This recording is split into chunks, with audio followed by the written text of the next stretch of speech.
Hello everyone, my name is Jadoo Jaswal. I'm the group editor at Y Media. ਤੁਹਾਡੇ ਸਾਰਿਆਂ ਦਾ channel Y ਦੇ ਉੱਤੇ Y Media group ਵੱਲੋਂ ਬਹੁਤ-ਬਹੁਤ ਸਵਾਗਤ ਹੈ। ਬਤੌਰ ਗਰੁੱਪ ਐਡੀਟਰ Y Media ਮੈਂ ਜਦੂ ਜਸਵਾਲ ਤੁਹਾਡੀ ਖਿਦਮਤ ਦੇ ਵਿੱਚ ਹਾਜ਼ਰ ਹਾਂ ਅੱਜ ਦੇ ਇਸ ਪ੍ਰੋਗਰਾਮ ਦੇ ਵਿੱਚ ਕਰੰਟ ਨਿਊਜ਼ ਔਰ ਉਹਦੇ ਉੱਤੇ ਐਨਾਲਿਸਿਸ ਲੈ ਕੇ। ਉਮੀਦ ਕਰਦੇ ਹਾਂ ਕਿ ਤੁਸੀਂ ਸਾਰਿਆਂ ਨੇ ਜੋ ਇਲੈਕਸ਼ਨ ਦੇ ਵਿੱਚ ਜੋ ਡਿਬੇਟ ਹੋਈ ਹੈ ਉਹ ਜ਼ਰੂਰ ਦੇਖੀ ਹੋਏਗੀ। ਇਲੈਕਸ਼ਨ ਦੇ ਵਿੱਚ ਜਿਹੜੀ ਡਿਬੇਟ ਹੋਈ ਹੈ ਚਾਰੋਂ ਪਾਰਟੀਆਂ ਦੇ ਜਿਹੜੇ ਲੀਡਰਸ ਨੇ ਉਹਨਾਂ ਨੇ ਇਸ ਡਿਬੇਟ ਦੇ ਵਿੱਚ ਹਿੱਸਾ ਲਿਆ। ਉਹਨਾਂ ਸਾਰਿਆਂ ਨੇ ਆਪਣੇ ਇਸ ਡਿਬੇਟ ਦੇ ਵਿੱਚ ਵਿਚਾਰ ਦਿੱਤੇ ਆ। ਇਨ ਬ੍ਰੌਡਰ ਸੈਂਸ ਜੇ ਅਸੀਂ ਅੱਜ ਗੱਲਬਾਤ ਕਰੀਏ ਕਿ ਮੁੱਦਾ ਕਿੱਥੇ ਵੱਖਰਾ ਹੈਗਾ, ਜਿੱਥੇ ਕਿ ਤਕਰੀਬਨ ਹਰ ਪਾਰਟੀ ਨੇ ਆਪਣਾ ਪਾਰਟੀ ਮੈਨੀਫੈਸਟੋ ਜਿਹੜਾ ਉਹ ਜਾਰੀ ਕਰ ਦਿੱਤਾ ਹੈਗਾ। ਜੇ ਅਸੀਂ ਪਾਰਟੀ ਮੈਨੀਫੈਸਟੋਸ ਧਿਆਨ ਦੇ ਨਾਲ ਦੇਖੀਏ ਤੇ ਉਹਦੇ ਵਿੱਚ ਤਕਰੀਬਨ ਹਰ ਪਾਰਟੀ ਇਹ ਗੱਲ ਕਰ ਰਹੀ ਹੈ ਕਿ ਉਹਨਾਂ ਨੇ ਡੈਫਿਸਿਟਸ ਰਨ ਕਰਨੇ ਆ। First year, second year, third year ਇਦਾਂ ਡੈਫਿਸਿਟਸ ਰਨ ਕਰਨਗੇ। ਜੇ ਅਸੀਂ ਲਿਬਰਲ ਪਾਰਟੀ ਦੀ ਗੱਲ ਕਰੀਏ ਤਕਰੀਬਨ $19.9 ਬਿਲੀਅਨ ਡੈਫਿਸਿਟ ਲਿਬਰਲ ਪਾਰਟੀ ਕਹਿ ਰਹੀ ਹੈ। ਜੇ ਅਸੀਂ ਪੀਸੀ ਪਾਰਟੀ ਦੀ ਗੱਲ ਕਰੀਏ ਪੀਸੀ ਪਾਰਟੀ ਵੀ ਬਿਲਕੁਲ ਉਹਨੂੰ ਮੈਚ ਕਰ ਰਹੀ ਹੈ। ਉਹਨਾਂ ਨੇ ਬਜਟ ਦੇ ਵਿੱਚ ਪਹਿਲਾਂ ਹੀ ਕਹਿ ਦਿੱਤਾ ਸੀ $19.9 ਬਿਲੀਅਨ ਦਾ ਡੈਫਿਸਿਟ ਹੈ। ਰੀਸੈਂਟਲੀ ਇਸ ਵੀਕਐਂਡ ਦੇ ਉੱਤੇ ਹਾਲ ਹੀ ਦੇ ਵਿੱਚ ਜੋ ਆਪਣਾ ਕੋਸਟਡ ਮੈਨੀਫੈਸਟੋ ਜਾਰੀ ਕੀਤਾ, ਹਾਲਾਂਕਿ ਮੈਨੀਫੈਸਟੋ ਤੋਂ ਪਹਿਲਾਂ ਹੀ ਜਾਰੀ ਕਰਤਾ ਸੀ ਐਨਡੀਪੀ ਨੇ, ਲੇਕਿਨ ਹੁਣ ਕੋਸਟਡ ਮੈਨੀਫੈਸਟੋ ਜਾਰੀ ਕੀਤਾ ਗਿਆ ਜਿਹਦੇ ਵਿੱਚ ਕਿ ਉਹਨਾਂ ਦਾ ਕਹਿਣਾ ਹੈ ਕਿ ਅਸੀਂ $21.5 ਬਿਲੀਅਨ ਜਿਹੜਾ ਡੈਫਿਸਿਟ ਹੈ ਉਹ ਇਹਦੇ ਵਿੱਚ ਰਨ ਕਰਾਂਗੇ। ਡੈਫਿਸਿਟ ਹੋ ਰਿਹਾ ਹੈ, ਸਪੈਂਡਿੰਗ ਹੋ ਰਹੀ ਹੈ। ਜਦੋਂ ਸਪੈਂਡਿੰਗ ਇਨਕਰੀਜ਼ ਹੋ ਰਹੀ ਹੈ ਤਾਂ ਆਖਿਰਕਾਰ ਇਹ ਖਰਚਾ ਕਿਸ ਤਰਫ ਹੋ ਰਿਹਾ ਹੈ, ਇਹੀ ਜਗ੍ਹਾ ਹੈ ਜਿੱਥੇ ਕਿ ਓਪੀਨੀਅਨ ਜਿਹੜਾ ਉਹ ਡਿਵਾਈਡਡ ਨਜ਼ਰ ਆ ਰਿਹਾ ਹੈ। ਜਿੱਥੇ ਇੱਕ ਤਰਫ ਇਹ ਕਿਹਾ ਜਾ ਰਿਹਾ ਹੈਗਾ ਕਿ ਅਸੀਂ ਆਪਣਾ ਜਿਹੜਾ ਪੈਸਾ ਹੈਗਾ ਉਹ ਸਾਰਾ ਦਾ ਸਾਰਾ ਹਾਈਵੇਜ਼ ਦੇ ਉੱਤੇ ਲਗਾਉਣਾ ਹੈਗਾ। $25 ਬਿਲੀਅਨ ਦਾ ਹਾਈਵੇਜ਼ ਦੇ ਉੱਤੇ ਖਰਚ ਕਰਨ ਦਾ ਪਲਾਨ ਹੈ ਪੀਸੀ ਪਾਰਟੀ ਦਾ। ਜੇ ਕੱਲਾ ਹਾਈਵੇ 413 ਦੀ ਗੱਲ ਕਰੀਏ, highway 413 alone would cost somewhere around $10 billion. ਇਸ ਤੋਂ ਇਲਾਵਾ ਇੱਕ ਹਾਈਵੇ ਨਾਰਥ ਦੇ ਵਿੱਚ ਬਣਾਉਣ ਦੀ ਗੱਲਬਾਤ ਕੀਤੀ ਜਾ ਰਹੀ ਹੈਗੀ ਹੈ। ਹੋਰ ਬਹੁਤ ਸਾਰੇ ਡਿਫਰੈਂਟ ਹਾਈਵੇਜ਼ ਬਣਾਉਣ ਦੀ ਗੱਲਬਾਤ ਕੀਤੀ ਜਾ ਰਹੀ ਹੈ ਪੀਸੀ ਪਾਰਟੀ ਵੱਲੋਂ। ਜ਼ਿਆਦਾਤਰ ਉਹ ਹਾਈਵੇਜ਼ ਦੇ ਉੱਤੇ, ਇਨਫਰਾਸਟ੍ਰਕਚਰ ਦੇ ਉੱਤੇ ਗੱਲਬਾਤ ਕਰ ਰਹੇ ਨੇ। ਦੂਸਰੀ ਤਰਫ ਜੇ ਅਸੀਂ ਗੱਲ ਕਰੀਏ ਐਨਡੀਪੀ ਦੀ, ਐਨਡੀਪੀ ਹੈਲਥ ਕੇਅਰ ਦੇ ਉੱਤੇ ਬਹੁਤ ਜ਼ਿਆਦਾ ਸਟਰੋਂਗ ਹੈ। ਐਨਡੀਪੀ ਨੇ ਜਿੱਦਾਂ ਫੁੱਲੀ ਕਾਸਟਡ ਵੀ ਆਪਣਾ ਪਲੇਟਫਾਰਮ ਵੀ ਲਾਂਚ ਕੀਤਾ ਹੈ, ਉਹਦੇ ਵਿੱਚ ਵੀ ਉਹਨਾਂ ਨੇ ਕਿਹਾ ਹੈਗਾ ਕਿ ਅਸੀਂ ਜਿਹੜਾ ਇਹ ਪਲੇਟਫਾਰਮ ਹੈ ਇਹਦੇ ਵਿੱਚ ਅਸੀਂ ਹੈਲਥ ਕੇਅਰ ਦੇ ਉੱਤੇ ਕਾਫੀ ਖਰਚਾ ਕਰਨ ਜਾ ਰਹੇ ਹਾਂ। ਐਨਡੀਪੀ ਕਹਿ ਰਹੀ ਹੈ ਕਿ ਅਸੀਂ ਬਰੈਂਪਟਨ ਦੇ ਵਿੱਚ 3 ਹਸਪੀਟਲਸ ਬਣਾਵਾਂਗੇ। ਐਨਡੀਪੀ ਕਹਿ ਰਹੀ ਹੈ ਕਿ ਅਸੀਂ ਫੋਰਨ ਆਟੋ ਇੰਸ਼ੋਰੈਂਸ ਜਿਹੜਾ ਪੋਸਟਲ ਕੋਡ ਦੇ ਜ਼ਰੀਏ ਇਹਨੂੰ ਕੈਂਸਲ ਕਰ ਦੇਵਾਂਗੇ। ਉਹਨਾਂ ਦਾ ਕਹਿਣਾ ਡਿਸਕ੍ਰਿਮੀਨੇਸ਼ਨ ਹੈ, ਇਹਨੂੰ ਅਸੀਂ ਖਤਮ ਕਰ ਦਿਆਂਗੇ। ਦੂਸਰੀ ਤਰਫ ਜੇ ਅਸੀਂ ਲਿਬਰਲ ਪਾਰਟੀ ਦੀ ਗੱਲ ਕਰੀਏ ਤਾਂ ਲਿਬਰਲ ਪਾਰਟੀ ਲਗਾਤਾਰ ਇਸ ਬਾਰੇ ਗੱਲਬਾਤ ਕਰ ਰਹੀ ਹੈ ਕਿ ਲਿਬਰਲ ਪਾਰਟੀ ਦਾ ਕਹਿਣਾ ਹੈ ਕਿ ਅਸੀਂ ਐਜੂਕੇਸ਼ਨ ਦੇ ਉੱਤੇ ਬਹੁਤ ਜ਼ਿਆਦਾ ਖਰਚਾ ਕਰਾਂਗੇ। ਚਾਹੇ ਨਵੇਂ ਸਕੂਲਸ ਬਣਾਉਣ ਦੀ ਗੱਲਬਾਤ ਹੋਵੇ, ਟੀਚਰ ਨੂੰ ਹਾਇਰ ਕਰਨ ਦੀ ਗੱਲਬਾਤ ਹੋਵੇ, ਗ੍ਰੇਡ 13 ਦੁਬਾਰਾ ਤੋਂ ਰੀਇੰਟਰੋਡਿਊਸ ਕਰਨ ਦੀ ਗੱਲ ਹੋਏ, ਲਿਬਰਲ ਪਾਰਟੀ ਲਗਾਤਾਰ ਐਜੂਕੇਸ਼ਨ ਦੇ ਉੱਤੇ ਗੱਲ ਕਰ ਰਹੀ ਹੈ। ਗ੍ਰੀਨ ਪਾਰਟੀ ਦਾ ਕਹਿਣਾ ਹੈਗਾ ਕਿ ਸਾਨੂੰ ਇੱਕ ਤੇ ਉਹ ਹਾਈਵੇ 413 ਨੂੰ ਕਲੀਅਰਲੀ ਓਪੋਜ਼ ਕਰ ਰਹੇ ਨੇ। ਗ੍ਰੀਨ ਪਾਰਟੀ ਕਹਿ ਰਹੀ ਹੈ ਕਿ ਅਸੀਂ ਹਾਈਵੇ 413 ਸਾਨੂੰ ਨਹੀਂ ਚਾਹੀਦਾ। ਇਸ ਤੋਂ ਇਲਾਵਾ ਗ੍ਰੀਨ ਪਾਰਟੀ ਜਿਹੜੀ ਆ ਉਹ ਲਗਾਤਾਰ ਇਹ ਗੱਲ ਕਰ ਰਹੀ ਹੈਗੀ ਹੈ ਕਿ ਸਾਨੂੰ ਬਹੁਤ ਧਿਆਨ ਦੇ ਨਾਲ ਸਾਰਾ ਖਰਚਾ ਕਰਨਾ ਚਾਹੀਦਾ ਹੈ। ਸੋ ਡਿਫਰੈਂਟ ਪਾਰਟੀ ਲੀਡਰਸ ਜਿਹੜੇ ਆ ਉਹਨਾਂ ਨੇ ਡਿਬੇਟ ਦੇ ਵਿੱਚ ਆਪਣੇ ਵੱਖ-ਵੱਖ ਵਿਚਾਰ ਰੱਖੇ ਨੇ। ਉਹਨਾਂ ਨੇ ਕੀ ਗੱਲਬਾਤ ਕੀਤੀ ਹੈ ਮੈਂ ਅੱਗੇ ਚੱਲ ਕੇ ਤੁਹਾਡੇ ਨਾਲ ਜ਼ਰੂਰ ਸਾਂਝੀ ਕਰਾਂਗਾ। And here to discuss the leaders debate that we saw we have our Y Media's associate editor Ramona Singh ji with us. Ramona ji, a very warm welcome on Channel Y. How are you? I'm doing fantastic. Always a pleasure to be here. And of course for Y Media Political Sensex, it's always great to talk about politics. It's my favorite time of the year. Well, time of, every 4 years. So it's an exciting year indeed. Let's get straight on. Any leader that impressed you today out of the 4, you want to pick them and highlight which policies did you like? Absolutely. I think what's important is today there was 4 leaders on stage. It was the second time the Green Party leader, Mike Schneider, was there on stage. The first time was just last week in the Northern Ontario debate. And so he showed how well he understands the issues. It was the first time Green Party was on stage. So, it gave him a chance to articulate himself, to show us that he can connect to Ontarians. He understands the issues. He understood policy really well. And what he did was he took the time to be like the third moderator tonight, to hold all the other ones accountable, and more specifically the incumbent Doug Ford. So I was very impressed. I'm always very impressed with Mike Schneider. Tonight it was like a new avatar that appeared, because usually he's always smiling and he's so happy, and tonight he just seemed very serious. He seemed like I'm ready to lead and I'm very serious about business. But he was very articulate. He didn't miss a beat. He didn't even take like time to even answer. He was very quick on his feet. When it comes to Stephen Del Duca, he also understands the issues very well. It looked like he had really studied his notes. He was like coming down with his policy. He had his rebuttals. He didn't make any pauses. But of course, he's not as relatable when it comes to connecting to the voter as Doug Ford is. Doug Ford has a way he has an emotional intelligence about him where he answers.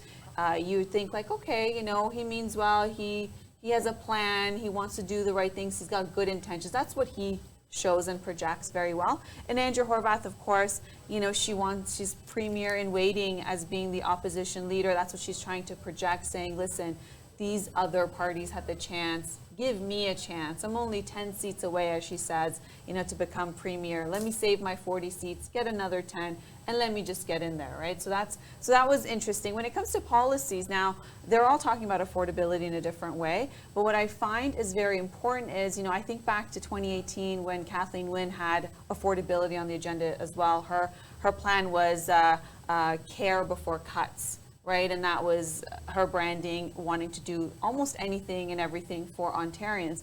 But what it is I find that people make up their mind about the leader. Maybe they're not so focused on policy, but as much as, do I believe you when you say you're going to do X, Y, Z, and bring a lot of their own preconceptions or their own feelings about previous elections or what they think about parties or maybe what they think about politicians, that they say things during an election year. So I do think that more people will be listening after the long weekend. I think those last 10 days are going to be when things make a big difference, where people tuning in. Right now, I think not so much. So it just determines. So now you have each one wanting to do, like you said, one's about infrastructure, investments. They're all running deficits. They said they're going to balance the budget, you know, all of them in different years. The Liberals 1 year before the Conservatives in time for the next election, and the NDP are saying 6 years. They did their costed platform, only provided costing for 3 years, saying fourth year is a bit hazy, but we'll balance the books on the 6th year.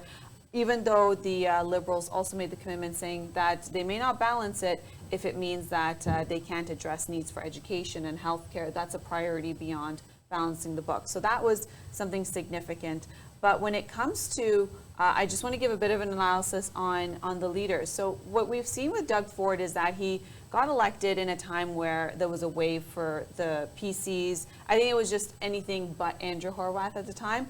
And he ran an election platform in 2018 on, you know, being efficient, cutting costs, making efficiencies in terms of saying that the Liberals have mismanaged and have overspent and they have scandals. And so we're just going to fix the books, make sure we get rid of the unnecessary costs, and then we're going to make things more affordable because we got rid of the unnecessary costs. Well, what it meant in the first year was that they made a lot of changes, right? Which the media came back and said, well, you didn't say this on your platform. He says, well, I was going to do efficiencies. Efficiencies meaning cut things that are not necessary. Then a pandemic happened, and then Doug Ford's image completely changed. He was on TV every day. He was relatable. He was empathetic towards what was happening to people who were going through the pandemic. He was connecting with doctors, nurses, you know, the teachers, whichever way, which he didn't get along with the previous year. And so what we've seen is we've seen a shift in Doug Ford, that we know that he has the ability to change and be what he needs to be at the time he needs to be, right? So now, and then right before this election, he's done a lot of stuff when it comes to, you know, the license plate stickers and removing toll roads in Durham. And so he's saying, listen, I want to invest, I want to do this, I'm gonna be the yes man, right? The Yes Express, the bus. So what we've seen is the shift. Now, what we saw tonight is the other leaders wanting to remind the voters who he was year one when he got elected, saying it's still the same guy who did X, Y, Z. Don't get fooled by this new Ford who wants to make all these infrastructure investment, who has this big plan and all of that. Because what's surprising is they have unions that usually don't support PCs. Unions such as the International Brotherhood of Boilermakers are supporting the PCs. The IBEW, this is the construction of Ontario. There's 18,000 of them. These are electricians. There is LUINA, which is the Labor International Union of North America. That's 80,000 members. Like, these are all supporting PC. Usually they don't, right? So he's now becoming that Ford that was the everyman. He relatable to all different unions, to this, to big business. So now what the Liberals and the NDP are trying to say is that they're saying, no, he's not the everyman. They're trying to brand him, saying he just cares about his buddies. He wants to build the highways because those are his developer friends who own the lands and who can develop. It is not for you, the Ontarian. So they're really trying to brand him and remind people of a Ford that maybe people, you know, had some sort of memory of in that year one since he got elected. So that's what we're seeing tonight. But at this point, there was a rebuttal, and Steve Parkin did offer a chance for Doug Ford to offer a rebuttal at this point when there was an allegation. We must say that there was an allegation from India Horwath.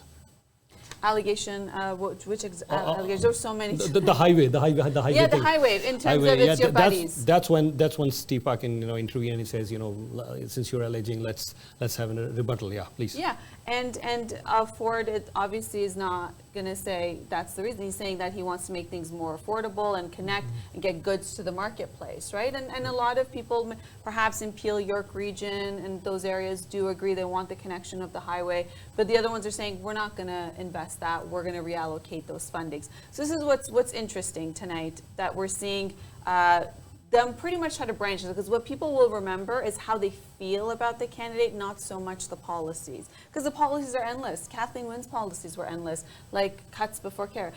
Hillary Clinton's policies were endless. It's always about how do you feel about that leader when they're talking. Do you believe them or do you not, or do you not believe the rest, so this is your best choice forward? Because traditionally, political analysts will say that people vote against a party, not for a party. So that's why all of them were making the case of branding each other.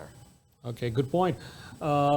ਦਰਸ਼ਕਾਂ ਦੀ ਜਾਣਕਾਰੀ ਲਈ ਮੈਂ ਇਸ ਮੌਕੇ ਤੇ ਜ਼ਰੂਰ ਦੱਸਣਾ ਚਾਹਨਾ ਹੈਗਾ ਕਿ ਅੱਜ ਇੱਕ ਤੇ ਜਿਹੜੀ ਹਾਈਵੇ ਦੇ ਉੱਤੇ ਕਾਫੀ ਜ਼ਿਆਦਾ ਡਿਸਕਸ਼ਨ ਹੋਈ ਹੈ, ਜਿੱਥੇ ਡਗ ਫੋਰਡ ਹੋਣਾ ਦਾ ਕਹਿਣਾ ਸੀਗਾ ਕਿ ਹਾਈਵੇ ਬਹੁਤ ਜ਼ਿਆਦਾ ਜ਼ਰੂਰੀ ਹੈਗਾ ਔਰ ਪੀਸੀ ਪਾਰਟੀ ਲਗਾਤਾਰ ਇਹਦੇ ਬਾਰੇ ਗੱਲਬਾਤ ਕਰ ਰਹੀ ਹੈ ਕਿ ਇਸ ਵੇਲੇ ਟ੍ਰੈਫਿਕ ਕੰਜੈਸ਼ਨ ਬਹੁਤ ਜ਼ਿਆਦਾ ਵੱਧ ਗਈ ਹੈਗੀ ਹੈ। ਉਹਨਾਂ ਦਾ ਕਹਿਣਾ ਸੀਗਾ ਕਿ ਹਾਈਵੇ ਇਸ ਲਈ ਬਣਾਉਣੇ ਜ਼ਰੂਰੀ ਹੈ, ਅਸੀਂ ਇਹਦੇ 'ਚ ਪੈਸਾ ਕਾਫੀ ਖਰਚ ਕਰ ਰਹੇ ਹਾਂ, 25 ਬਿਲੀਅਨ ਘੱਟ ਤੋਂ ਘੱਟ ਲਗਾਉਣ ਦੀ ਗੱਲ ਕਰ ਰਹੇ ਨੇ। ਬਜਟ ਦੇ ਵਿੱਚ 10 ਬਿਲੀਅਨ ਦਾ ਇਕੱਲਾ ਹਾਈਵੇ 413 ਦੇ ਉੱਤੇ ਲਗਾ ਰਹੇ ਨੇ।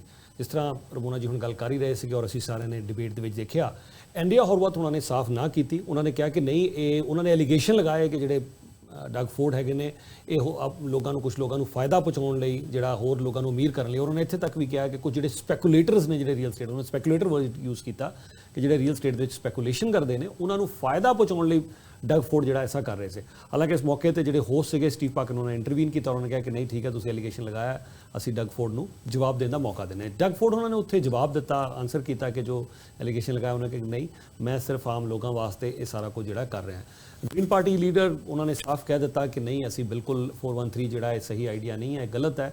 ਔਰ ਸਟੀਫਨ ਡੈਲ ਡੁਕਾ ਨੇ ਵੀ ਇਹ ਗੱਲ ਕਹੀ ਕਿ ਮੈਂ ਇਹਨੂੰ ਬਿਲਕੁਲ ਡਿਸਐਗਰੀ ਕਰਦਾ ਹੈਗਾ ਕਿ ਜੋ ਸਾਡਾ ਹਾਈਵੇ 413 ਨਹੀਂ ਹੋਣਾ ਚਾਹੀਦਾ, ਇਹੀ ਪੈਸਾ ਟ੍ਰਾਂਜ਼ਿਟ ਦੇ ਵਿੱਚ ਜਿਹੜਾ ਉਹ ਲੱਗਣਾ ਚਾਹੀਦਾ ਹੈਗਾ, ਉਹਨਾਂ ਦਾ ਕਹਿਣਾ ਸੀਗਾ। ਇਸ ਤੋਂ ਬਾਅਦ ਹੁਣ ਅਸੀਂ ਗੱਲ ਕਰਦੇ ਹਾਂ ਅਫੋਰਡੇਬਿਲਟੀ। ਸਭ ਤੋਂ ਪਹਿਲਾਂ ਜਿਹੜਾ ਟੌਪਿਕ ਵਿਚਾਰਿਆ ਗਿਆ ਉਹ ਅਫੋਰਡੇਬਿਲਟੀ ਦਾ ਵਿਚਾਰਿਆ ਗਿਆ ਕਿ ਅਫੋਰਡੇਬਿਲਟੀ, ਕਿਉਂਕਿ ਬਹੁਤ ਸਾਰੇ ਸਰਵੇਜ਼ ਅਸੀਂ ਦੇਖ ਰਹੇ ਹਾਂ, ਸਰਵੇ ਆਫਟਰ ਸਰਵੇ ਅਸੀਂ ਦੇਖ ਰਹੇ ਹਾਂ ਕਿ ਅਫੋਰਡੇਬਿਲਟੀ ਜਿਹੜਾ ਨੰਬਰ 1 ਇਸ਼ੂ ਇਸ ਸਮੇਂ ਬਣਦਾ ਨਜ਼ਰ ਆ ਰਿਹਾ ਹੈ। ਔਰ ਅਫੋਰਡੇਬਿਲਟੀ ਦੇ ਵੱਖ-ਵੱਖ ਲੀਡਰਸ ਨੇ ਆਪਣੇ ਜਿਹੜੇ ਨੇ ਉਹ ਵਿਚਾਰ ਸਾਂਝੇ ਕੀਤੇ ਨੇ। At this point, we'd like to discuss the number one issue, which has been affordability. Surveys after surveys, we've seen, yes, affordability has become the number one issue. And sure, different leaders have different viewpoints today regarding affordability, and that was debated as first for obvious reasons, because I think it's become the number one issue, even ahead of COVID right now. So did you make any sense out of all the promises or all the solutions that were offered as far as affordability is concerned? Yeah, I mean, they all address affordability in a different way. When it comes to the PCs, they're saying, anybody making anywhere from $38,000 to about $50,000, there's going to be, a decrease in like the income tax. So they've actually looked at it to say, you know what, we want to save you more if you're in that income tax bracket. They've also talked about, and he's also talking about drivers, right? Like people who are driving, you're going to be able to save on your gas tax, which they're decreasing for 6 months starting from July 1st. So he's got a different target, and he's looking at, creating jobs. That's what he's saying. He's saying, I'm going to build infrastructure and then also create jobs from the ring of fire, manufacturing when it comes to the auto sector. So you guys can work and you guys can pay your taxes, but if you fall under these brackets, then we're going to make sure that you get savings. Whereas Andrea Horwath, when it comes to affordability, she's saying, listen, I think it's important that she's targeting minimum wage, right? So she's saying, you got to make $20 an hour, but we're going to make sure you start 16 this year, and then you're going to go up. Meanwhile, the piece is saying $15.50. She's saying Ontario Disability Support Program. She's like, if you're on that, you should go from your $1,100 to about $1,400. We're going to bump it up 20%, the most anybody's ever talking about right away. Del Duca's saying 10% this year, 10% next year. Pieces are saying 5% this year. When it comes to universal dental care, no one's talking about that to the degree she's talking about, saying it's going to be free for you to dentist. When have you gone to the dentist for free? Do you have a memory of that? That doesn't happen. So Andrew Horwath saying, guess what? We're going to come. You have an income bracket of 90,000. It's free, because she's understanding that middle class is now a different, like, middle class doesn't mean what we used to think when it came to income. And then she's saying anybody making from $90,000 to $200,000, that'll be free for you too, but in 2 years. Then she's saying, you know what? You need to go get mental health. You need to go see a psychotherapist. You need to see a counselor. That's a $200, upwards of $200 per hour. That's going to be on your OHIP. No one's talking about that. She's saying, when it comes to car insurance, well, guess what? We're going to freeze it. We're going to reduce it by 40%, freeze it for 18 months, and then change the entire system. So no other government can come and reverse it. So when she's talking about affordability, she's talking about overhauling systems. She's talking about somewhat of like a revolution on the way we do things when it comes to all of these systems, right? And all these institutions. And then when it comes to liberals, well, they're focused on education, right? They want to make sure that, actually they're also creating jobs too. They want to hire 10,000 teachers. NDP want to hire 20,000 teachers. So I think when it comes to NDP, it's double up as soon as possible. And so the liberals are saying, prepared meals, 8% we're going to save you if it's a meal under $20. Who does that target? That targets young people, right? Because I guess families will cook meals. They don't buy prepared meals under $20. But he's saying we're going to target that amount. Then he's looking at affordability when it comes to having an entire government agency that's about to be able to allow people to be first-time home buyers and regulate all of that and be able to, subsidize it to a degree. So they're tackling affordability in a different way, whereas Doug Ford's saying, we want to send you to work, and while you're driving to work, it's going to cost you a little bit less. And Joe Horwath saying, guess what? Anything related to driving, dentist, healthcare, this, that, we got you.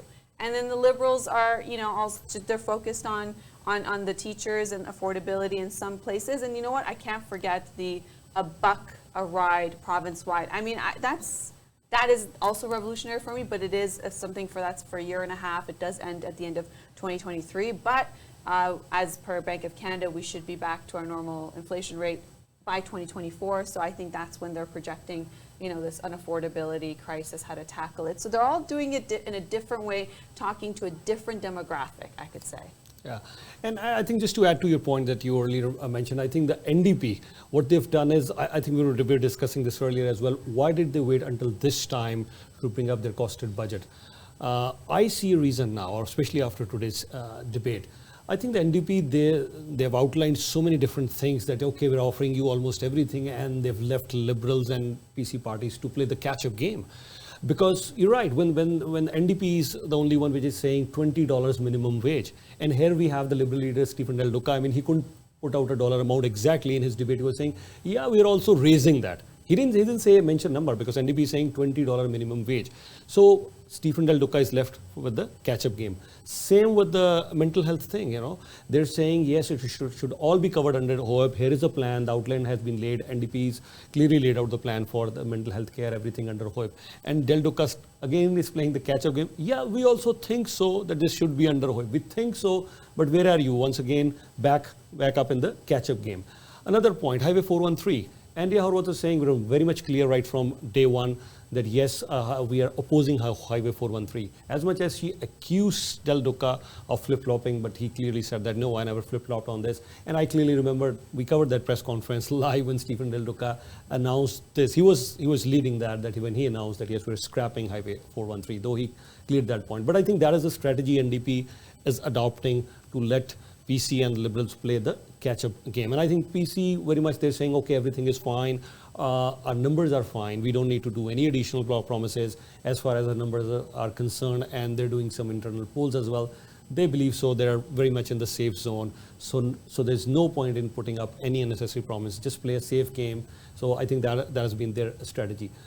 ਦਰਸ਼ਕਾਂ ਦੀ ਜਾਣਕਾਰੀ ਲਈ ਇੱਥੇ ਜ਼ਰੂਰ ਦੱਸਣਾ ਚਾਹੁੰਦੇ ਹੈਗੇ ਕਿ NDP ਜਿਹੜੀ ਆ ਉਹ ਕਾਫੀ ਸਾਰੀਆਂ ਚੀਜ਼ਾਂ ਆਫਰ ਕਰ ਰਹੀ ਹੈ। ਐਨਡੀਪੀ ਨੇ ਕਹਿ ਦਿੱਤਾ ਹੈ ਕਿ ਠੀਕ ਹੈ ਜੀ ਤੁਹਾਡੀ ਆਟੋ ਇੰਸ਼ੋਰੈਂਸ ਹੈ ਉਹ ਅਸੀਂ ਘਟਾ ਦਾਂਗੇ। ਐਨਡੀਪੀ ਕਹਿ ਰਹੀ ਹੈ ਮਿਨੀਮਮ ਵੇਜ ਜਿਹੜੀ ਹੈ ਉਹ ਅਸੀਂ $20 ਕਰ ਦਿਆਂਗੇ। $20 ਮਿਨੀਮਮ ਵੇਜ ਆਟੋ ਇੰਸ਼ੋਰੈਂਸ ਅਸੀਂ ਘਟਾ ਦਿਆਂਗੇ। ਜਿਸ ਤਰ੍ਹਾਂ ਰਮੋਨਾ ਜੀ ਹੁਣੇ ਗੱਲ ਕਰ ਹੀ ਰਹੇ ਸੀਗੇ ਕਿ ਵਾਕਈ ਮੈਨੂੰ ਵੀ ਯਾਦ ਨਹੀਂ ਹੈ ਕਿ ਤੁਹਾਡੀ ਡੈਂਟਲ ਪਲਾਨ ਸਾਰਾ ਕੁਝ ਫ੍ਰੀ। ਡੈਂਟਲ ਜਿਹੜੀ ਹੈ ਯੂਨੀਵਰਸਲ ਕੇਅਰ ਦੇ ਅੰਡਰ ਕਵਰ ਕੀਤੀ ਜਾਂਦੀ ਹੈ, ਐਵਰੀਥਿੰਗ ਫ੍ਰੀ। ਡੈਂਟਲ ਪਲਾਨ ਵੀ ਤੁਹਾਡਾ ਫ੍ਰੀ ਹੋ ਜਾਏਗਾ। ਉਸ ਤੋਂ ਇਲਾਵਾ ਉਹ ਇਹ ਵੀ ਤੁਹਾਨੂੰ ਪ੍ਰੋਮਿਸ ਕਰ ਰਹੇ ਨੇ ਕਿ ਜਿਹੜੇ ਮੈਂਟਲ ਹੈਲਥ ਦੇ ਜਿਹੜੇ ਇਸ਼ੂਜ਼ ਨੇ, ਕਿਉਂਕਿ ਅਸੀਂ ਦੇਖ ਰਹੇ ਹਾਂ ਪੈਂਡੈਮਿਕ ਦੇ ਦਰਮਿਆਨ ਬਹੁਤ ਜ਼ਿਆਦਾ ਵੱਧ ਗਏ ਨੇ। ਆਲਮੋਸਟ 3 in 4 ਪਰਸਨਸ ਕਹਿ ਰਹੇ ਆ ਕਿ ਪੈਂਡੈਮਿਕ ਦੇ ਕਾਰਨ, ਕੋਵਿਡ ਦੇ ਕਾਰਨ ਉਹਨਾਂ ਦੀ ਮੈਂਟਲ ਹੈਲਥ ਜਿਹੜੀ ਇਸ਼ੂਜ਼ ਆ ਉਹ ਬਹੁਤ ਜ਼ਿਆਦਾ ਵਧੇ ਨੇ। ਇਸ ਤੋਂ ਇਲਾਵਾ ਤਕਰੀਬਨ 2 in 5, 1 in 5 ਡਿਫਰੈਂਟ ਸਰਵੇਸ ਲਗਾਤਾਰ ਕਹਿੰਦੇ ਨੇ 25, 26 ਐਂਡ ਸਪੈਸ਼ਲੀ ਟੀਨੇਜਰਸ ਦੇ ਵਿੱਚ ਕੋਵਿਡ ਦੇ ਕਾਰਨ ਡਿਪਰੈਸ਼ਨ, ਐਂਗਜ਼ਾਈਟੀ, ਇਹ ਸਾਰੀਆਂ ਚੀਜ਼ਾਂ ਬਹੁਤ ਜ਼ਿਆਦਾ ਵੱਧ ਗਈਆਂ ਨੇ। ਸੋ ਐਨਡੀਪੀ ਆਫਰ ਕਰ ਰਹੀ ਹੈ, ਉਹ ਕਹਿ ਰਹੀ ਹੈ ਕਿ ਠੀਕ ਹੈ ਜੀ, ਅੰਡਰ OHIP ਅਸੀਂ ਇਹ ਸਾਰੀ ਚੀਜ਼ ਤੁਹਾਨੂੰ ਕਵਰ ਕਰਕੇ ਦੇ ਰਹੇ ਹਾਂ। ਸੋ ਐਨਡੀਪੀ ਪਲੇਟ ਦੇ ਉੱਤੇ ਰੱਖ ਕੇ ਸਭ ਕੁਝ ਆਫਰ ਕਰ ਰਹੀ ਹੈ ਕਿ ਤੁਸੀਂ ਲੈ ਲਓ।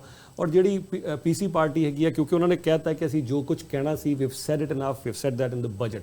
ਸੋ ਬਹੁਤ ਜ਼ਿਆਦਾ ਚੇਂਜ ਉਹ ਹੁਣ ਨਹੀਂ ਕਰ ਪਾ ਰਹੇ ਆ, because PC party the strategy ਹੈ ਕਿ ਸਾਡੇ ਨੰਬਰਸ ਠੀਕ ਹੈ, ਅਸੀਂ ਪੋਲਿੰਗ ਠੀਕ ਹੈ।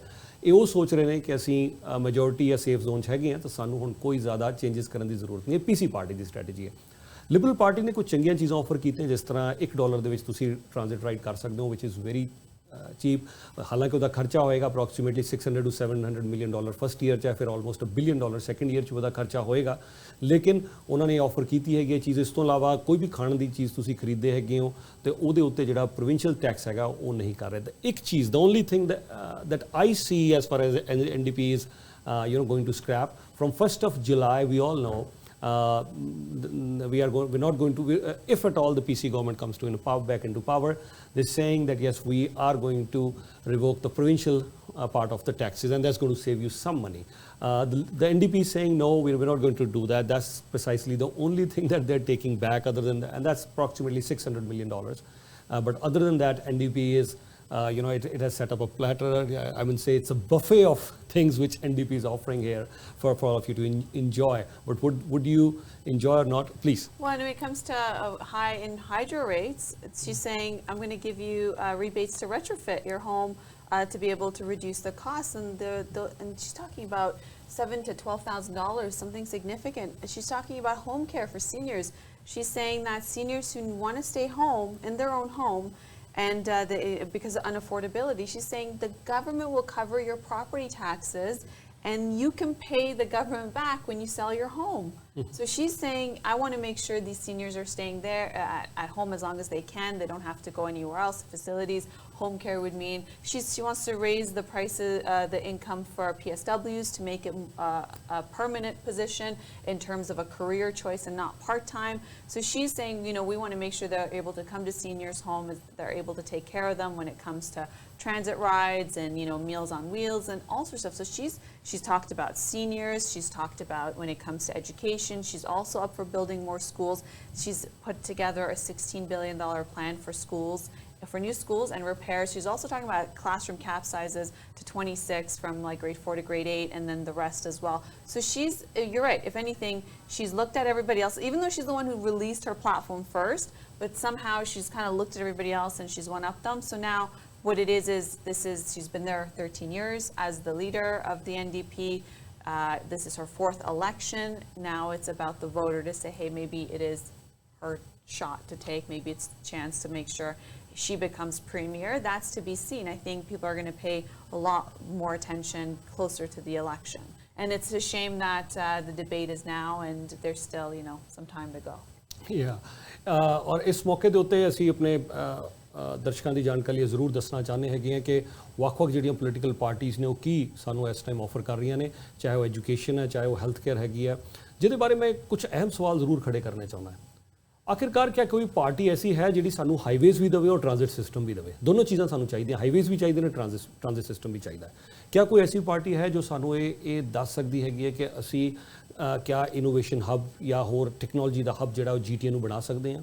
ਕੋਈ ਪਾਰਟੀ ਸਾਨੂੰ ਐਸੀ ਕਹਿ ਸਕਦੀ ਹੈ? ਅਸੀਂ ਦੇਖ ਰਹੇ ਹਾਂ ਕਿ ਡੈਨਮਾਰਕ, ਫਿਨਲੈਂਡ, ਬਹੁਤ ਸਾਰੀ ਐਸੀ ਸਕੈਂਡੀਨੇਵੀਅਨ ਕੰਟਰੀਜ਼ ਨੇ ਜਿੱਥੇ ਕਿ ਯੂਨੀਵਰਸਿਟੀ ਐਜੂਕੇਸ਼ਨ ਸਾਨੂੰ ਫ੍ਰੀ ਮਿਲਦੀ ਹੈਗੀ ਹੈ ਔਰ ਇਸ ਕਾਰਨ ਉਹਦੀ ਇਕਨੋਮੀ ਵੀ ਬੜੀ ਵਧੀਆ, ਲੋਕ ਵੀ ਬੜੇ ਖੁਸ਼ ਹੈ। ਹੈਪੀਨੈਸ ਇੰਡੈਕਸ ਦੇ ਉੱਤੇ ਜਾਂ ਬੈਸਟ ਪਲੇਸਿਸ ਟੂ ਲਿਵ ਦੇ ਉੱਤੇ ਉਹ ਕੰਟਰੀਜ਼ ਹਮੇਸ਼ਾ ਬੜੀਆਂ ਉੱਪਰ ਆਉਂਦੀਆਂ ਨੇ।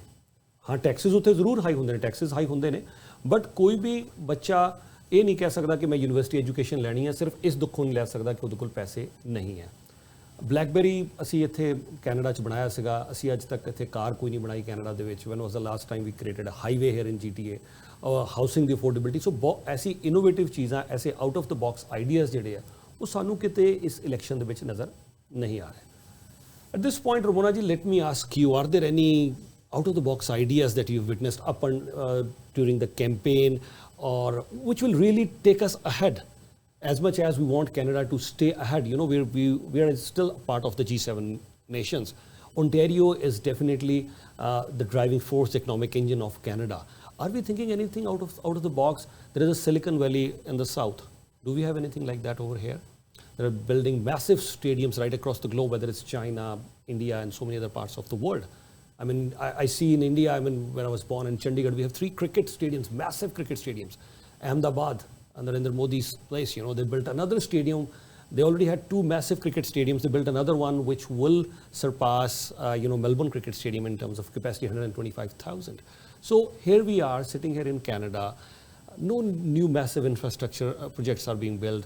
Nothing we can call as the Silicon Valley where innovation or we can spur the economic growth or create massive jobs. Nothing like that. Any out-of-the-box ideas that you've seen during this election campaign or the debate that we witnessed?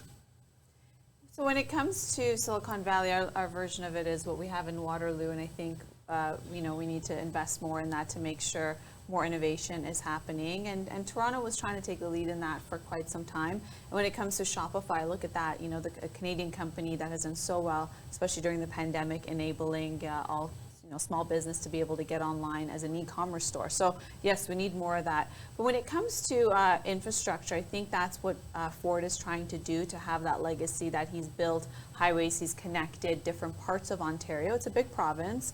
And although majority of the population of the province live in the southern tip, but it is nevertheless a big province where you got your northern, your eastern, western, central Ontario, and he wants to connect it all with roads and highways and make sure that there's transit connecting all of that as well. So you got to give that to him when it comes to the vision of infrastructure. Now, when it comes to innovative ideas, I think some of what Andrew Horvath's talking about when she's talking about overhauling the entire system, when it comes to some of those things, when it comes to healthcare and mental health and all of that other stuff, I think that's innovative because it's things that, you just talked about free university in some of those Scandinavian countries. Well, guess what? Which party that's going to happen under? That's going to happen under an NDP party to have free university probably.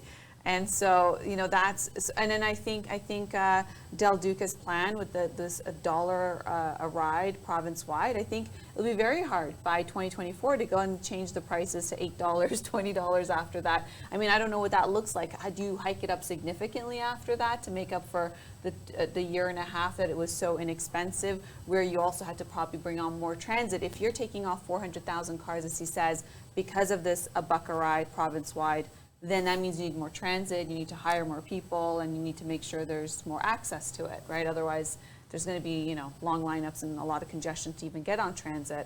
So, those are some innovative ideas, but I think it's for today's time, which is unaffordability, inflation very high, coming out of a pandemic with, supply chain interruptions and labor shortage, and actually a lot of industries changing face, the way they do business and the way people actually go to work. So I think at this time, what we probably need is a government that has a plan for the next year and a half to get us through this shaky time coming out of a pandemic or actually still in a pandemic. And then, of course, having that long-term vision for where things should go. So we do need that two-pronged approach. All right. Healthcare. Healthcare is one of the big ticket items as far as the federal budget is concerned and also the provincial budget is concerned. As a matter of fact, whatever we spend on healthcare, we don't spend on any other item, whether it's education, infrastructure, or anything else. So as far as healthcare is concerned, my question is very simple, and I've been asking this many times. I haven't got an answer up until now. When would you go to an emergency department? You would only go to an emergency department if there is a real emergency in most of the cases. Of course, you could go there, sometimes where there is not an emergency, but what should be the wait time in an emergency department? 3 hours, 4 hours, 8 hours, 10 hours? I mean, are we in a first world country? Are we in a G7 country? In India, if there is an emergency, I can bet you that yes, of course, you have to spend money for that. Yes, that is the criteria. But if you have an emergency, I mean, I remember playing cricket, back in the day, and we would get hit by a leather ball, and suddenly we would need stitches. We would go to a small clinic nearby while playing by ourselves. I mean, I clearly remember maybe we were 12, 13-year-old. We didn't need anybody else. We would go to the clinic and we didn't need to see a doctor. There was a compounder, we call it compounder. I don't know what they call it over here, a nurse, qualified nurse. used to call it a compounder. And compounder would just do the stitches there and then right away. Yes, obviously you pay money or tell them, my dad will pay in the evening. And you come back, you wear the glove back again. I've done that myself. You wear the glove back again and you're back playing the cricket. As much as you shouldn't be doing that because you got stitches.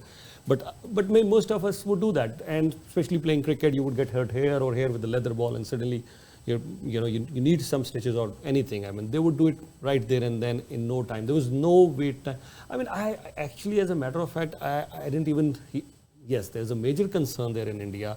If you don't have money, they'll not let you in, which is, of course, not a very good situation. But if you can afford it, there is no such thing as wait time in any hospital. Here, why do we have wait times in emergency department? Anytime you go there, I see people sitting over there screaming, crying, when are we going to go back in? And most of the time after a wait of 4, 5, 8 years, again, you go back home. That's my question. Yeah, I think that's one of the major issues in this election is that the Liberals and the NDP want to make sure healthcare is completely publicly funded. And they want to put in more money and, like the Liberals are saying, another $1 billion to clear the backlogs for surgeries and all that stuff that wasn't able to be done during the pandemic. And even the Liberals and the NDP are talking about making sure even long-term care homes they remain public and not, the Liberals even went as far as to say that they're going to not renew any new licenses for privatization and not give any new ones. So you have the PCs that potentially are saying, you know what, let's fix some of this backlogs by having privatization, going to private clinics, which is what you did when you had to go get stitches.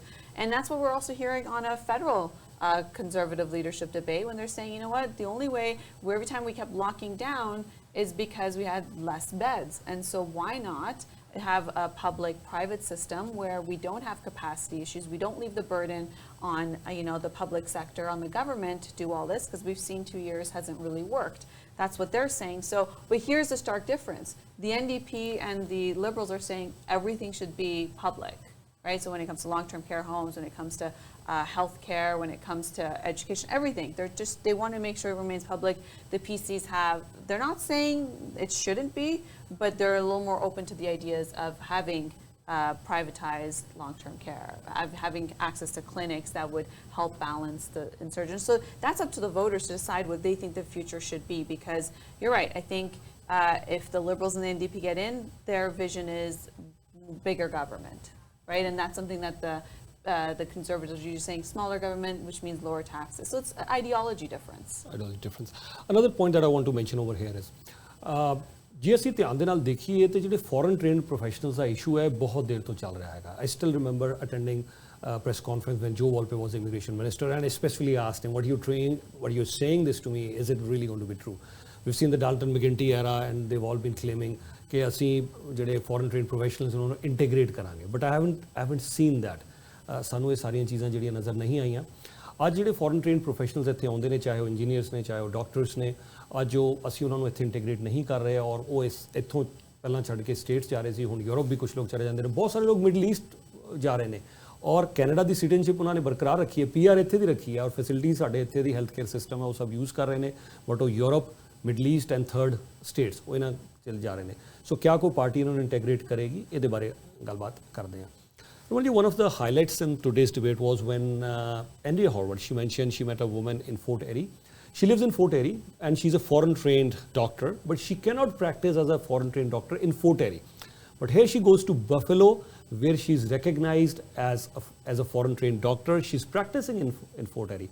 What Andrea Horwath didn't mention, as much as she said that yes, we need to integrate foreign trained professionals, but what she didn't mention, of course, for obvious reasons, and I want your viewpoint on this one too, that yes, as much as this particular woman, she's living in Canada, she's working in Fort Erie, but she's using up all the healthcare facilities of Canada, all the facilities and this is not just one profession I've seen. My friends, when I came here as an engineer, many of my friends, they went to Windsor, and from Wayne State University, I would say most of my fellow engineers, they did masters from Wayne State Universities. They're all working General Motors, Chrysler, all big companies, all my seniors, even many of my juniors. And many of them, they are now utilizing all the benefit which Canada offers, but they're working in states, they're spending in states, they keep moving back and forth. They've kept a base here. The PR is here. Why? One reason, Yudhvir, healthcare. We're all having good healthcare. But you know, if states is offering, we don't need to do. Here in Canada, no, you're foreign trained professional. While you were, this was discussed in debate today, while yes, I think Andrea Horwath is absolutely right. When you were given immigration, yes, you have engineering, you have doctor, fine, you're a lawyer, come on, we need you. The moment you land here, your degree is invalid. You need to go through all that grind, which many people cannot do. Absolutely, you make a very good point, and that's, I think, very important to overhaul the system in a way to make sure that we don't have a brain drain, which, where that is that you educate them here, there's not enough jobs, they go to the United States. This is now the reverse of it, where you have educated people who want to come here, who want to live here, who want to pay taxes, love the services that they're getting, and yet they get jobs in the United States. And I think that you're right, we have to fix it, because otherwise, how are we going to get ahead and address some of these needs to make sure that there's a balance? Yeah, and specifically, I think that now let's talk about the ballot question, which I'm sure the debates won't address it, but the surveys will address it. And now I'm just trying to take the full benefit since you're here with us tonight. What do you think about this whole debate? Will it affect, because right now the PCs are in a comfortable lead, that's what they're saying that, and the poll numbers are indicating that too as well. But do you think this debate will shuffle any numbers, any trend changes that you see after this debate? I don't think that much. I think that give people the long weekend. They're looking forward to it. It's you know, it's now the weather's getting nice. You got this you know, few days off. When they come back from whether they go to the cottage or whatever they end up doing, hopefully there'll be nice weather.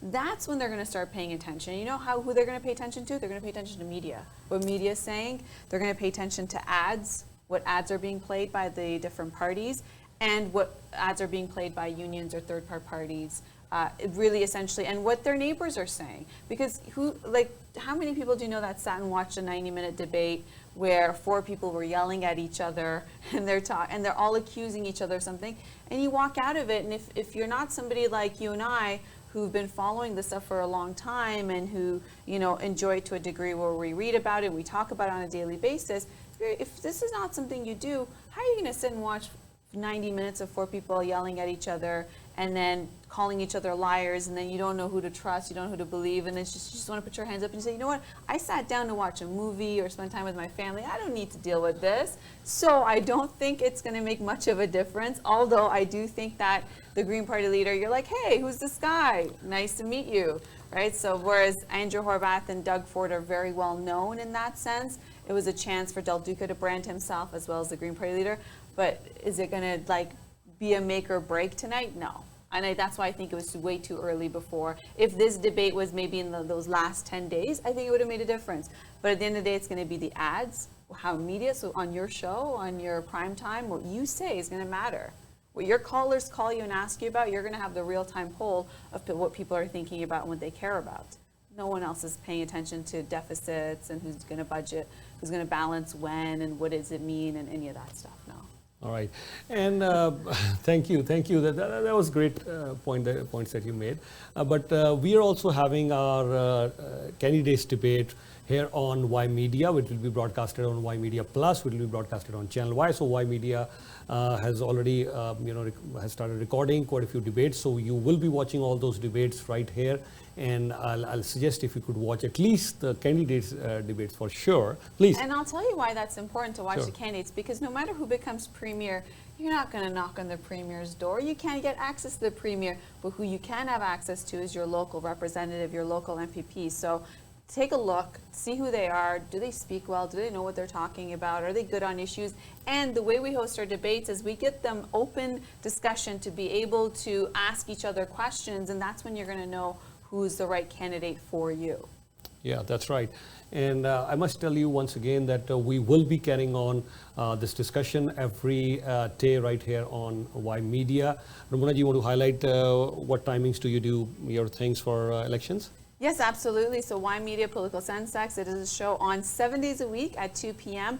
We go live. As soon as there's an announcement from any of the leaders, we make sure that we bring them to you, whether it's in the morning or in the afternoon. We are there on the ground at most of the campaign launches. We are interviewing candidates, local candidates. We're hosting debates. So everything you need to know that you wouldn't get anywhere else, because if you miss it, then you miss it. But here at Y Media, we cover it, and we also upload it on our YouTube as well as our Facebook. So anything else you missed, you can always catch it all up there. And at this point, I'd like to thank all our viewers for supporting us. ਦਰਸ਼ਕਾਂ ਦੀ ਜਾਣਕਾਰੀ ਲਈ ਮੈਂ ਫਿਰ ਦੱਸਵਾਂ ਕਿ ਜਿੰਨੀ ਵੀ ਸਾਡੇ ਇੱਥੇ candidates ਨੇ ਉਹਨਾਂ ਦੀ ਅਸੀਂ ਇੱਥੇ ਡਿਬੇਟਸ ਕਰਵਾ ਰਹੇ ਹੈਗੇ ਆ Y Media Plus ਜਿਹੜਾ ਸਾਡਾ 24/7 ਆਲ ਇੰਗਲਿਸ਼ ਚੈਨਲ ਲਾਂਚ ਕੀਤਾ ਕਿਉਂਕਿ ਡਿਬੇਟ ਸਾਰੀਆਂ ਇੰਗਲਿਸ਼ ਦੇ ਵਿੱਚ ਹੈਗੀਆਂ ਨੇ ਸੋ ਉਹਦੇ ਵਿੱਚ ਤੁਸੀਂ ਦੇਖ ਸਕਦੇ ਹੋ Y Media Plus ਦੇ ਉੱਤੇ ਦੂਸਰਾ ਤੁਸੀਂ ਚੈਨਲ Y ਦੇ ਉੱਤੇ ਵੀ ਸਾਰੀਆਂ ਡਿਬੇਟਸ ਦੇਖ ਸਕਦੇ ਹੋ ਸਕੇਜੂਲ ਅਸੀਂ ਜਲਦੀ ਅਨਾਉਂਸ ਕਰ ਦਾਂਗੇ ਨੈਕਸਟ ਵੀਕ ਤੋਂ ਸਾਰੀਆਂ ਡਿਬੇਟਸ ਤੁਸੀਂ ਦੇਖਣੀਆਂ ਸ਼ੁਰੂ ਕਰੋਗੇ ਕੈਂਡੀਡੇਟਸ ਦੀਆਂ ਜਿਹੜੀਆਂ ਡਿਬੇਟਸ ਜਿਸ ਤਰ੍ਹਾਂ ਕਿ ਰਮੋਨਾ ਜੀ ਕਹਿ ਰਹੇ ਸੀਗੇ ਕਿ ਬੜਾ ਜ਼ਰੂਰੀ ਹੈ ਕਿ ਅਸੀਂ ਆਪਣੇ ਕੈਂਡੀਡੇਟਸ ਨੂੰ ਜਾਣੀਏ ਅਲੱਗ-ਅਲੱਗ ਇਸ਼ੂਜ਼ ਦੇ ਉੱਤੇ ਹੋਣਗੇ ਔਰ ਸਾਡਾ ਤੁਹਾਡੇ ਨਾਲ ਵਾਅਦਾ ਹੈਗਾ ਕਿ ਡਿਬੇਟਸ ਜਿਹੜੀਆਂ ਉਹ ਕਾਫੀ ਜ਼ਿਆਦਾ ਇੰਟਰਸਟਿੰਗ ਹੋਣਗੀਆਂ ਰਮੋਨਾ ਜੀ always a pleasure talking to you. Thank you so much. Anything else you want to add before I let you go? I think it's an expensive vote. It is a time of unaffordability, so make sure that you tune in, right? Because we're going to do all the heavy lifting in terms of what we did tonight. We watched the 90 minutes, and here's our analysis in 20 minutes of what you need to know. So tune in with us so you can make your decision, and you must vote because it is an expensive vote. It is electing a government for 4 years, and the times are different right now than they were in the last election. So please, we need you to go out and vote. And have any questions, always join us and call us. He's always available on his radio show, and we're always available in studio to answer any of your questions or engage with us on social media at Y Media on YouTube or Facebook. Thank you so much, Ramona ji. Wishing you all the best. Thank you. Thank you so much. Thank you. Hope you guys enjoyed our today's discussion. That's all the time that we have here at Y Media. Thanks.